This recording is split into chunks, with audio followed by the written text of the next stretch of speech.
En bon français, qu'est-ce K-E-S-S-E accent aigu, qu'est-ce que tu vas faire? Peux-tu arrêter de niaiser? Ben non, faut pas les contrarier, ça a complètement dégénéré. La rencontre du Trisac Dumont. Hey, tente-moi pas. Salut Benoît. Oh, bonjour Mario. T'attends quelle réplique, toi, de nos gouvernements à Trump? Un ton à la Doug Ford, vous nous faites tuer, on va vous couper le courant? Ou bien un ton doux, un ton... je lisais ça... Poker face, on fait comme si ça nous dérange pas? Ben, écoute, je te propose deux options. OK? Choisis.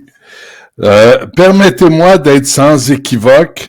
Il n'y a aucune justification pour ces actions. Ou... on va bloquer les expéditions de nickel à haute teneur de l'Ontario, puis on va couper les exportations d'électricité aux États-Unis. Laquelle des deux penses-tu à laquelle Trump réagit? Laquelle des deux va porter, tu penses? Là, tu viens de lire Justin Trudeau puis Doug Ford, c'est ça? Exactement. Ah. Là, ça, c'est les deux approches. Tu sais, la formulation, on a travaillé jour et nuit, on s'en est tellement moqué. Il y a l'autre aussi. Let me be crystal clear. Et là, on va être bien fâché, puis vous allez voir les actions. Mélanie Joly, c'est le même discours, c'est le même propos. On se fâche, mais on n'est pas dangereux. On se fâche, mais on va prendre nos pilules aux 4 heures. Alors que Doug Ford va à Meet the Press, qui est une des émissions les plus regardées aux États-Unis en termes d'affaires publiques, et il a dit, nous autres, là, on va vous couper l'électricité. Il est où, François Legault? Je sais qu'il est pogné dans sa clique et l'incompétence de son gouvernement. Mais il est où pour dire, hey, savez-vous quoi? L'aluminium, là, vous allez courir après. L'électricité qu'on vend au New England, vous allez allumer des chandelles. Il est où cette, tu sais, de défendre son territoire, de défendre notre économie, de défendre nos travailleurs. Mais là, ils font juste pleurnicher. On va perdre 160 000 jobs. Benoît, jusqu'à aujourd'hui, je pense qu'on espérait encore. Ouais, mais jusqu'à aujourd'hui, je pense qu'on espérait encore qu'il n'y en ait pas de données tarifs, là. Ben oui.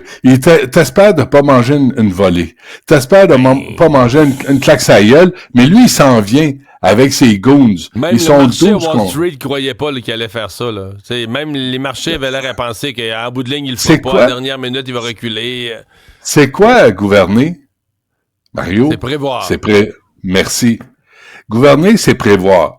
Pouvez-vous prévoir les options?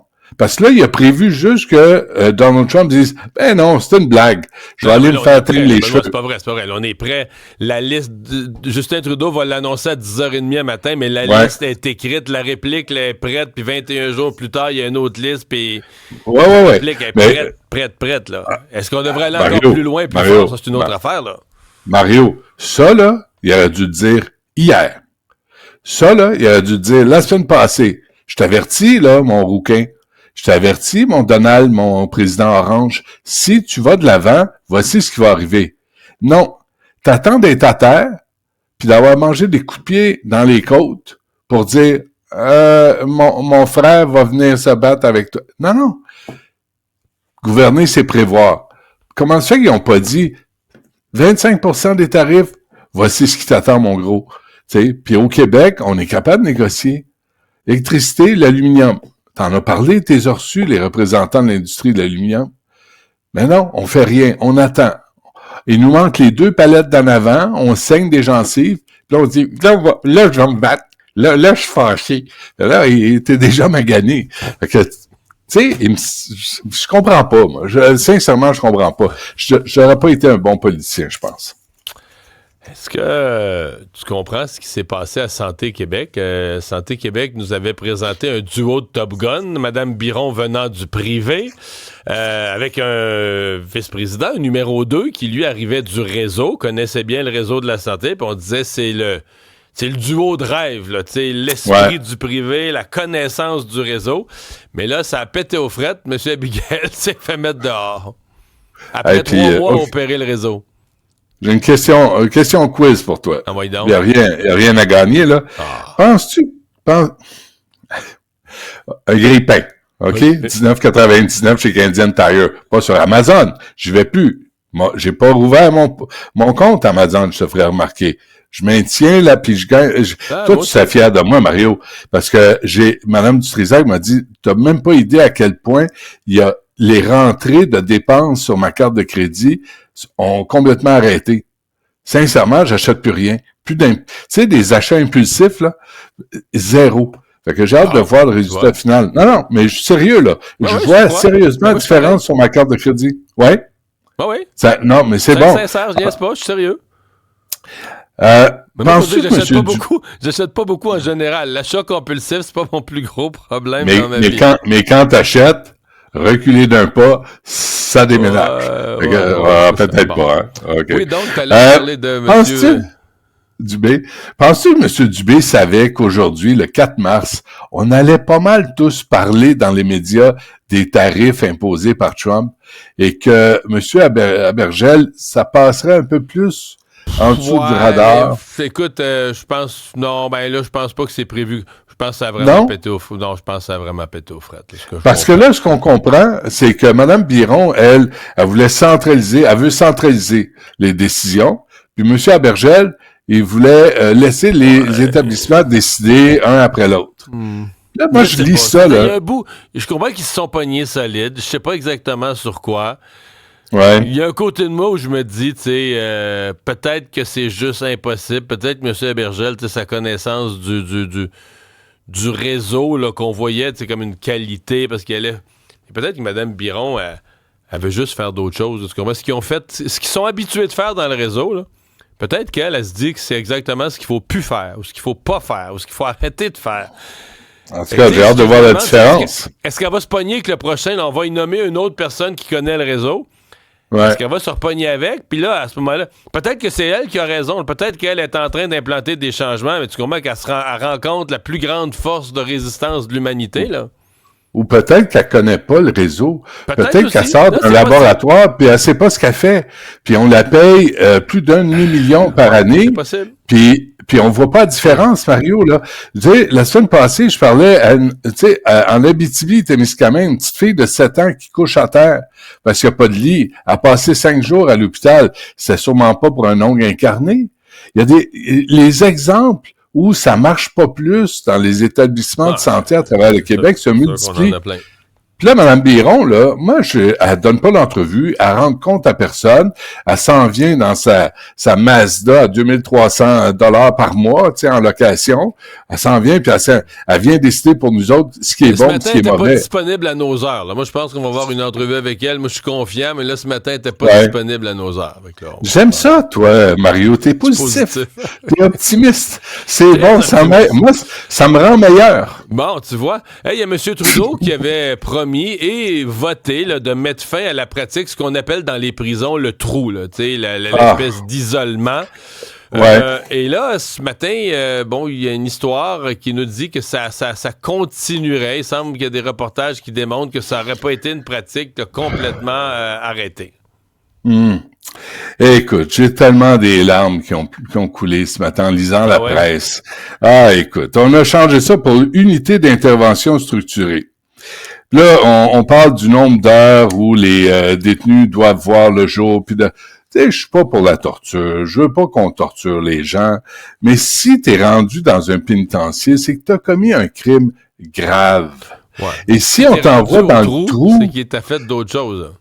T'es pas sympathique, tu comprends-tu? Tu pourrais pas être admis au cercle des fermières, mon ami. Fait que si t'es là, c'est parce qu'il y a des raisons. Puis là, évidemment, là, c'est un coin-coin, là. C'est du système. Oui. Howard Cypress, qui est criminologue de quelle université, Mario? Ottawa. C'est sûr, c'est Ottawa. Et là, Ottawa, ça pleurniche, ça wowoke. Ça il a été envoyé au trou, c'est bien épouvantable. Monsieur Cypress, est-ce qu'il a passé un peu de temps comme agent correctionnel dans un pénitencier? Ou c'est un faiseux, un coin-coin, qui est dans un bureau, qui regarde les chiffres, qui dit c'est inadmissible. Les gens, la réalité, là, j'ai fait une recherche rapide, Mario, ce matin. Le nombre d'agents correctionnels agressés dans les centres de correction, que ce soit les prisons, les pénitenciers, augmente sans cesse. On parle de 125% de capacité. On parle d'absence de 20% du personnel. Les gens sont brûlés. Le nombre de temps supplémentaires augmente sans arrêt.